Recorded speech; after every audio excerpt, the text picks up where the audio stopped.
I failed the MCAT, the pre-med advisor was like, you should just drop out of pre-med now. You're never going to get into med school. If you're a pre-med who feels behind, discouraged, or feel like that just one exam really derailed your entire future, this video is for you. My name is Dr. Moss.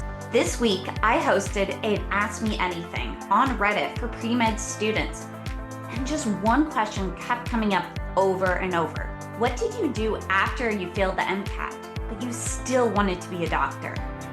I wanted to answer this question right here, all about what happens if and when you fail the MCAT.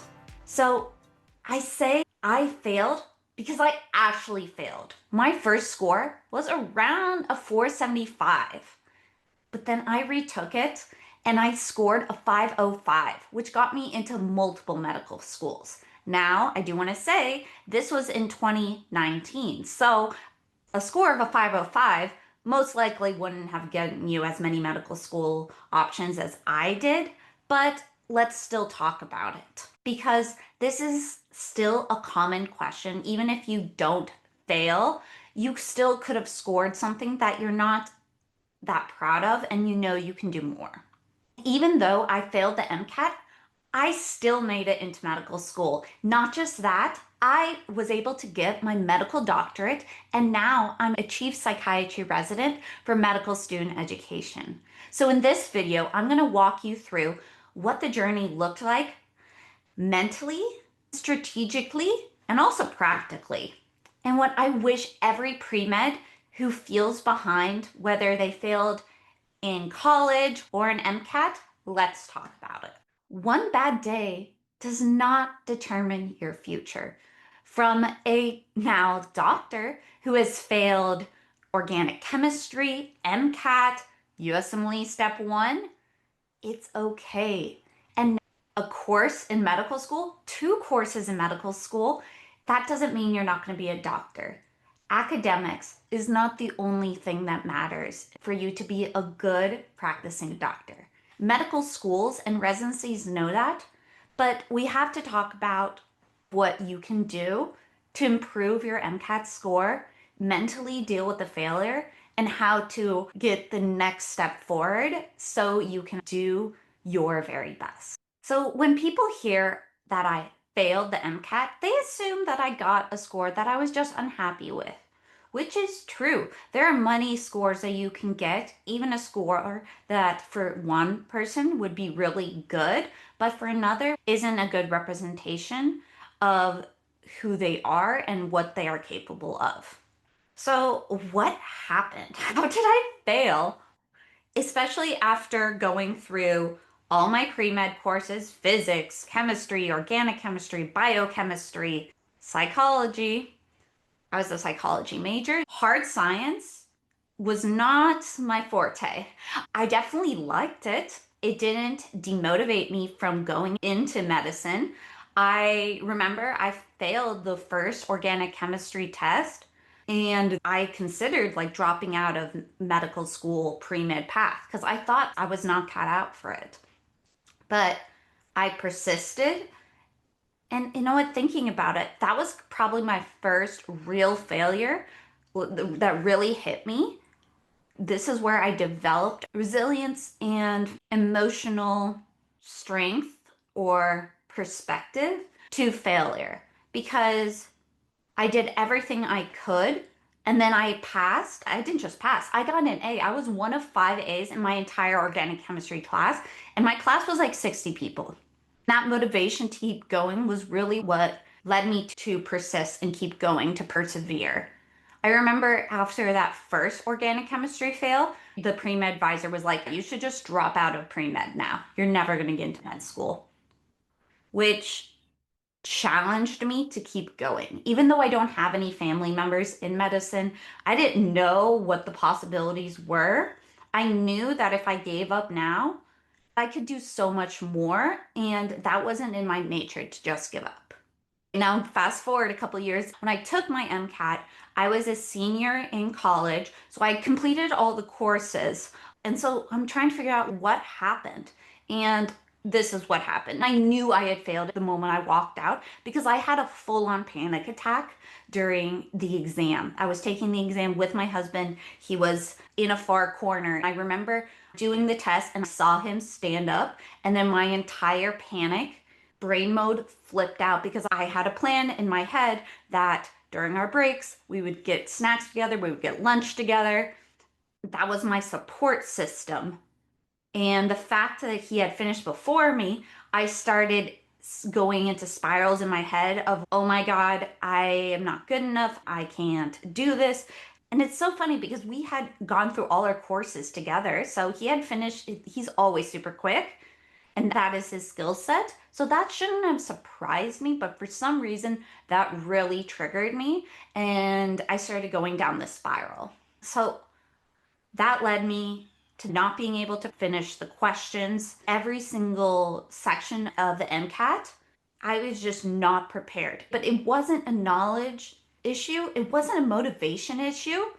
Really, it was untreated testing anxiety, disability, and zero accommodations. But the reality is, all I saw was a failure. And that's when I really took it on as my identity of, oh my God, this path isn't for me. I should think of another path. But looking back, and this is what I do with medical students who have failed the US only or complex when I meet with them, is one, the emotions of failure. That doesn't mean you're a failure. It means that you failed an exam or you scored low, but that doesn't equate to who you are. It's important to look at the bigger picture of what was going around, what was going on during the test environment, what was going on in your life during that time. That was also the first time we had not lived on campus. We were living in an apartment. Up to that point, we were resident advisors. So that was a change. That was a new change in our environment. I was working full time while also in full time school. So I wasn't putting my full time into studying. I wasn't putting all the time into my mental and physical health. The entire way I was studying and preparing for the test was not in my best interest. So that's what I tried to do when I did, when I approached the retake. Okay, so next question I received was, how long did you take to retake the MCAT? So I took a full year. So I graduated and I made sure that I was in an environment where I could study. We found that the best option was to move in with his parents. So we had food taken care of, housing taken care of. The challenge was, even though I was studying for the MCAT, I still had to financially work because we knew that we couldn't afford applying for medical school. So we still had to work full time while I was studying. The biggest thing that I refocused on was practice questions. When I'm meeting with pre-meds, med students, questions. We can't just passively be watching videos or doing a question here and there. The test is with questions, so we have to do questions timed. That was also a big thing. I was not able to reach the questions in the time limit. So let me pull up what the testing looks like. Okay, so this is 2026, and what I've gotten is that there's 59 multiple choice questions in 95 minutes. That's about an hour and a half. You should be practicing studying in 95-minute blocks at a time. You can't just take a break here and there. When you're practicing, you have to be doing exactly that amount of time and that amount of questions. I worked so hard to make sure that I did that. Every single day, I was doing 59 questions in 95 minutes, multiple times.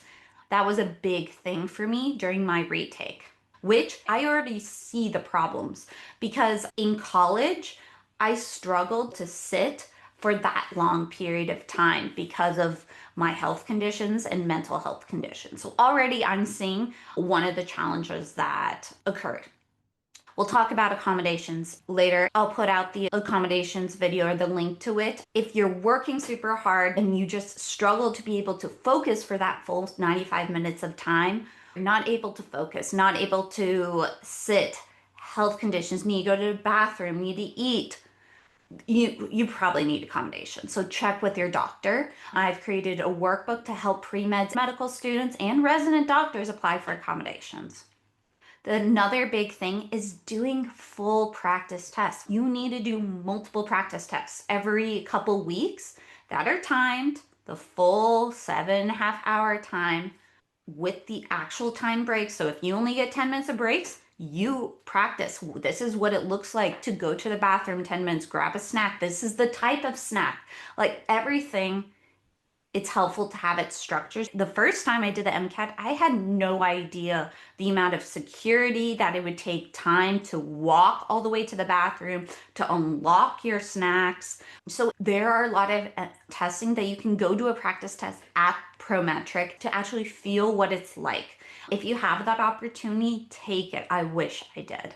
Now, this is a big thing because I get the question all the time is when do you know if I'm ready?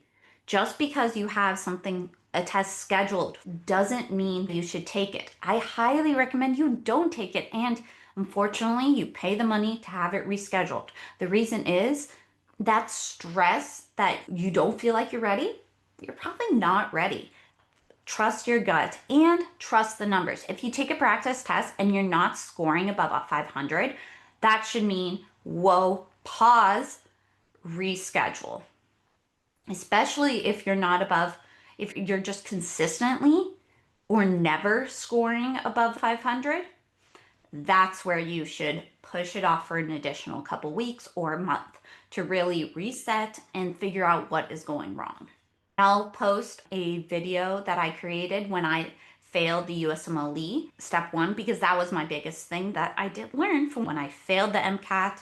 It didn't connect, unfortunately, or just too much stress was going on. I didn't remember, but that was the important, because that's when I failed USMLE 1, I just took it because the medical school was really pressuring me that I had a date I had to take it by, and I was really pressured, even though I hadn't passed any practice tests. I still went for it and took the USMLE 1 and failed. Don't make my mistake. Next question is, did you take an MCAT course? There are so many courses out there. So many, I think, just want to take your money. Some of them are good. I've worked with pre-meds and med students that have actually done well on in-person courses, that thankfully their school is able to pay for it, or they get a scholarship. For us, we couldn't afford that. Even when we were working full time, we just couldn't afford that.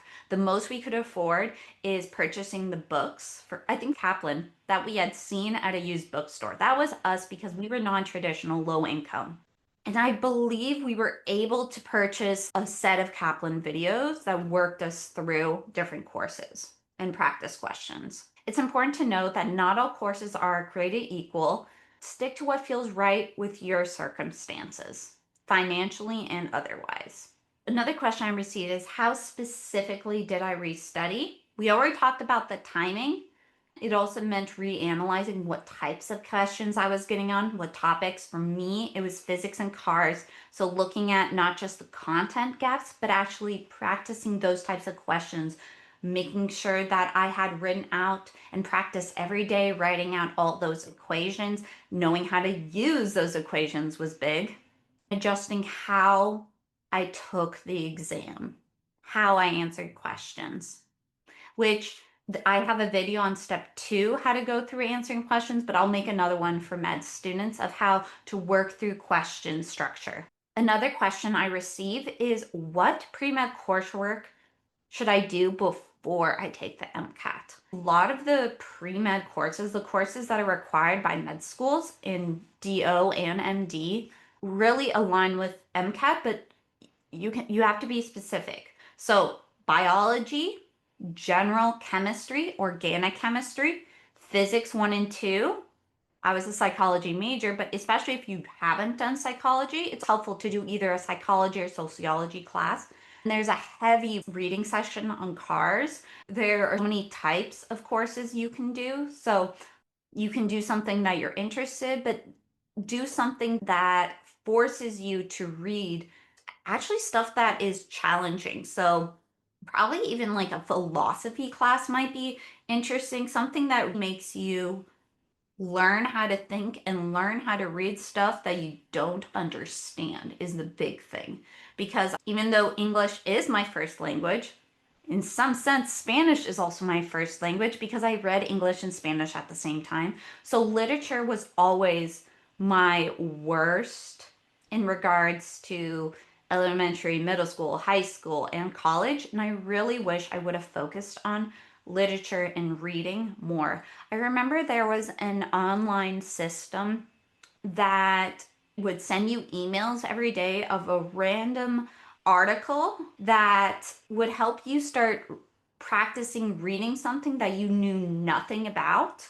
And that was the best thing for the cars section. Reading something that you're not used to, that you have no background in, and then asking questions regarding comprehension. Maybe it was Substack, maybe it was Nature. But that's really what the cars section is, practicing reading different types. And it's not the hard science. You'll do that when you're in medical school. You do analyzing statistics and stuff like that. That's not what they want for pre-med. They want you to be able to understand what you're reading and think critically. So let's go through all. So we talked about overview of the time. All of them look like they're either 59 questions or 53. It looks like all of them are 59 questions except for the cars section, which is 53, and it's in 90 minutes. That one really focuses on comprehension and analysis of humanities and social science passages. So maybe even doing the sociology class would be really helpful. Biology, biological and biochemical foundations of living systems. That focuses on biology, biochem, and OChem, organic chemistry. And then psychology, social, and biological foundations is 59 multiple choice in 95 minutes, covering psychology, sociology, and biology. Another question I received is when should I take it, especially if you're planning on applying this year? You know what? I also received this question when I'm working with medical students when they're applying to residency. And this is the biggest mistake that people make, doing a test when they know they're going to fail after submitting their application and then finding out they failed. And now they're under a significant amount of stress because they're most likely not going to receive any interviews. And this is worse in medical school because they're rolling admissions. By the time you retake the MCAT, all the interviews might have been filled. So it is really important to take the MCAT before applications are due. Make sure you know that you pass and have the score you want before you apply. That was definitely one of the challenges. That's why I took the MCAT originally during my senior year of college, because I was thinking in the traditional sense from the little advice that I received, this is the time you take it and then you apply during your senior year. So actually, maybe I was a junior in that sense. Please check the timeline of when applications are due, when the MCAT, how long it takes for the MCAT to get scores back. Let's look. MCAT scores are released 30 to 35 days from exam dates by 5 p.m. Eastern Time on the scheduled release day. Scores taken from January to September are usually within 30 days. After October, it can take up to 60 days. That means a lot of people are taking it in October, but hopefully not for the year they're applying, especially since applications for medical school are due in June. That means you have to have your score before June. So you have to get your score sometime in May, which means the latest you should be doing your exam, or even better, end of April. People are taking it from October to January because in the case that they fail, to retake it. Now, this is important. When you retake an exam, give yourself time to reset. Let's talk about the emotional, because it really emotionally destroys you when you fail. You need to give yourself time to heal, because you'll start thinking, I'm not smart enough. Maybe this is a sign that I'm not meant to be a doctor. Everyone else was right, or my med school advisor was right. It's not going to happen magically. And I've noticed the people, including myself, who failed USMLE twice because I didn't give myself time I jumped right back into studying. And that's how I failed the second time. Same thing. When I see medical students and pre-meds that fail a second time or do poorly a second time, it's because they don't even give themselves time to grieve. They jump back in full mode. And I get it. It's really easy to do because we're so motivated and our brain is set on the goal. Apply, become a doctor, become a med student. And it's so important to break away, do something else that you enjoy, vacation, friends, anything, and give yourself time away from studying. Even though you say, oh, I already took the month off that I was waiting for my exam. Don't fall into that trap because really, you were thinking about the exam. Don't lie to yourself. You were worried about, did I pass? What did I score? Did I score well enough? Step away. Work on something else. Work on your personal statement. Work on your activities. I'm going to be creating another video about all the types of extracurriculars, research, leadership, other things you can do to boost your application and to work beyond just academics and make yourself a holistic applicant. That's really how you get into medical school and how you get into residency. So progress didn't come from just grinding harder and hurting myself mentally and burning out. It was figuring out how I learned and how to best learn for this exam because this exam is different from undergrad. Next question I received was, how did you retake the MCAT while you were working? And how did you manage the work-life balance? This is important, not just for pre-med, not just when you're applying to MCAT, but for the rest of your life when you're in med school, when you're in residency as a doctor, is learning how to schedule your time and having good communication with your people that are important to you. That could be partner, family. So structure and communication. I sat down and mapped on my calendar, what hours am I working? What time I'm in class if I'm still in class, or learning like for the MCAT, and what times I'm studying and doing practice questions. What times am I doing the full practice test? And then also, this is what people forget, scheduling out rest time every single day. Doesn't have to be long, a couple hours, maybe an hour for breakfast, an hour for lunch, an hour for dinner, an hour before bed.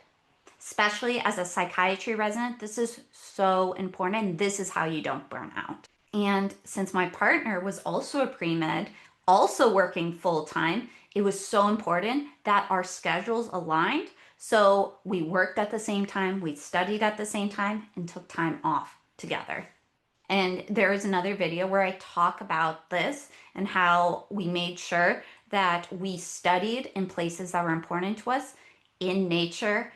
That way we could get both things at once. During our breaks, we would be able to reset mentally together, doing a physical walk outside.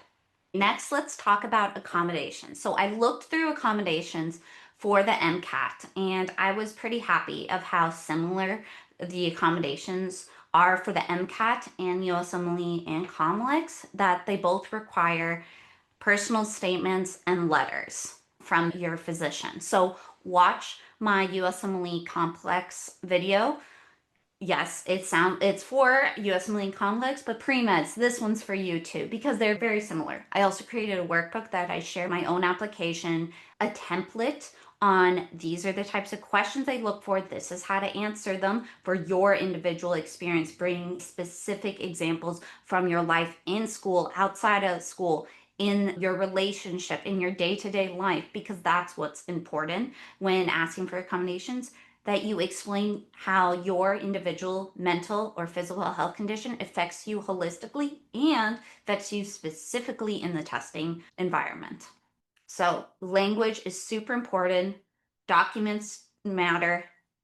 And I really wish from the very first time I failed the MCAT, had the panic attack, struggled to make it through the 95 minutes, I really wish someone told me that I should try to get accommodations. So this is me telling you that this is a sign that if you struggle with exams, go to your doctor, go to a therapist, go to a psychiatrist, and start telling about your struggle. And if they don't believe you, It's okay, go somewhere else. I've been gaslit by medical providers as a pre-med and as a medical student.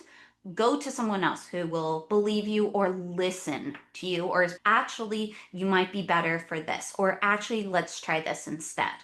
So I really wish I had gone or tried for accommodations early. I probably wouldn't have struggled as much in medical school if I just came into medical school with accommodations, since if I got accommodations as an MCAT. So not getting accommodations early cost me time, confidence, and a lot of unnecessary suffering. And helping individuals doing this work is a meaningful part of why I became a doctor and a psychiatrist and why I do advising right now. So please reach out to me. Look at the resources I have on my website. I have a blog post about it. I've done conference presentations on it that are recorded as videos. And I've worked one-to-one with people on their personal statements and on their application. Another question I receive is, do medical schools question your failure or grill you about it? Honestly, this was a decade ago. I'm now a second year resident. Literally 9 to 10 years ago, I applied to medical school. So I don't remember it that much, but I do remember the amount of times I talked about my activities and how much they asked about me as a person.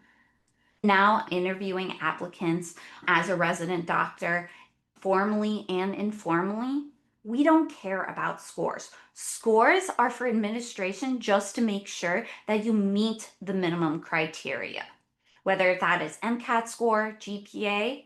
So once you receive that interview, that means you meet the minimum requirement. Now they just want to see who you are. So the interviews are to get to know you as a person, to see if you would do well as a medical student and as a future doctor. So interviewers, they don't usually see, it is extremely rare that they have your scores. They have your personal statement or activities, or both, or none. So see the video that says red flags, even though again, it's geared towards residency application. Same thing for pre-meds applying to medical schools, on how, if they do ask you, or if they ask you about what is a challenging experience, how to turn that conversation, if you want, on the MCAT failure into a reflection on what you learned and how you grew from that experience. So watch that video or meet with me if you're very worried about it. You can sign up for an advising or a mock interview with me. This one made me laugh, but it's okay because it's real. The question was, did you struggle later in medical school in matching? Yep. Watch all my other videos. But I didn't. Even though I failed, took a leave of absence, struggled in academics, once I was able to receive the disability accommodations and a environment that was safe and ready for me, that's how I improved and did well in medical school and applied to residency in family medicine and psychiatry and maths in my very top and favorite specialty, that I am so happy that I am able to be a psychiatrist and be here to share tips and advice. Setbacks don't disqualify you, they reshape you. Now I've become an advocate and mentor and be able to show up to others what it looks like to overcome failures and challenges. So for final thoughts, MCAT does not define your intelligence. Low score does not mean you don't have potential. A non-traditional path is not a weakness. It's actually a benefit, because that means you are unique and you're not a clone or the same. And then, of course, accommodations are not cheating. They're just additional assistance because you need help. And you deserve to be your very best and to show your very best. You are allowed to take your time, and you're allowed support, and you're allowed to keep going to accomplish your dreams.